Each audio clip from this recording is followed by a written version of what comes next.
How to fix Play Store something went wrong problem. In this video guys, we will talk about how to fix this on your Play Store. Just watch this video till the end.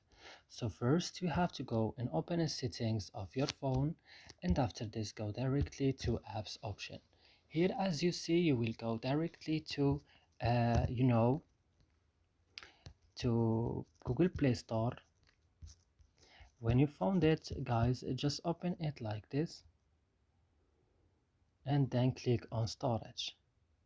Here on storage, go to clear data, click on it and click OK, and go back and click on first stop and click OK. And now you have to go, the last step is to restart in your phone. So that's it. I hope guys this video is helpful for you. Don't forget to like, subscribe in our channel. See you in another video.